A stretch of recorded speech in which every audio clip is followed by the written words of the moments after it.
We are also working new details on a new highway toll proposal here in Rhode Island. Let's give you a live look at the Washington Bridge now. One of up to 20 bridges across the state where large commercial trucks could face tolls beginning as soon as next year. It's all part of an ambitious, nearly $5 billion plan to repair Rhode Island's decaying roads and bridges. Eyewitness News reporter Susan Campbell joins us now live from Providence with more details on the proposal and reaction from one local trucking company.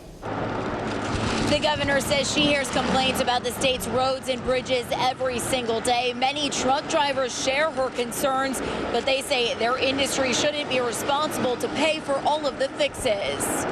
The Cranston Trucking Company logs 3 million miles each year. 30, 40 states we traveled through a year. Russell DeMarco is the company's operations manager.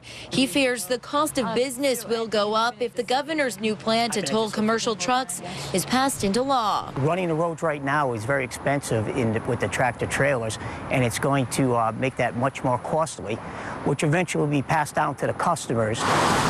We've seen it in other states where the tolls go in, and then once they're in, they increase them very rapidly and quickly. But Governor Gina Raimondo says the tolls are necessary to fix the state's crumbling roads and bridges. Her plan comes with a $4.8 billion budget over the next 10 years. That's an increase of $1.1 billion from the current budget. The governor wants to borrow $700 million for repairs and maintenance on hundreds of bridges. $400 million would be put toward the 610 connector. To pay for it, the governor is proposing tolls on up to 20 of the state's bridges for commercial trucks, 18-wheelers and bigger.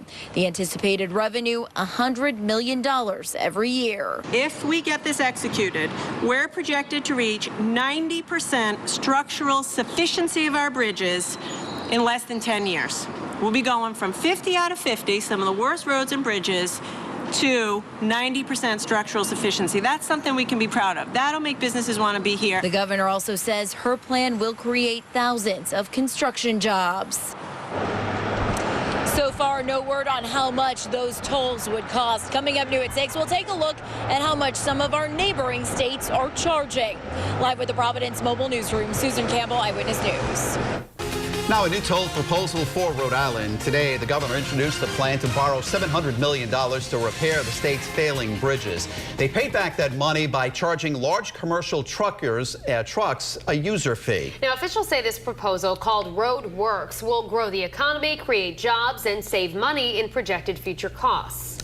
Now, we'll give you a live look right here. This is the Washington Bridge. New at 6 tonight, we're learning where the toll gantries would be located. And we have in-depth coverage tonight. Target 12 investigator Tim White is looking into what this could cost taxpayers. But first, let's go to Eyewitness News reporter Susan Campbell. She is live now at the Providence Viaduct with a look at how much other neighboring states charge truckers. New at 6. Mike, we don't know how much the proposed tolls would cost here in Rhode Island, but we do know in other nearby states the cost ranges anywhere from a few bucks all the way up to almost 200. Rhode Island's roads and bridges are crumbling, but Governor Gina Raimondo says she has a way to fix them. The governor is proposing a $4.8 billion infrastructure budget over the next 10 years and wants to borrow $700 million for repairs and maintenance on hundreds of bridges. To pay for it, the governor is proposing tolls on up to 20 of the state's bridges for commercial trucks, 18-wheelers and bigger. Rhode Island is one of only 2 states between Maryland and Maine that don't assess a user fee on commercial trucks. Take a look. According to the governor's office, Massachusetts charges commercial truckers $22, New Hampshire charges $6, New Jersey $57, and Pennsylvania $182. But local trucking companies are concerned proposed tolls could drive away business. We go from here down to the Carolinas, and what you find is once you get south of Pennsylvania, the tolls disappear. The Rhode Island Trucking Association also released a statement saying, in part, we believe Rhode Island's roads and bridges need to be improved, and we want to be part of the solution. But to unfairly target one industry is simply not an equitable plan. The governor says her proposal will create thousands of jobs. Live with the Providence Mobile Newsroom, Susan Campbell, Eyewitness News.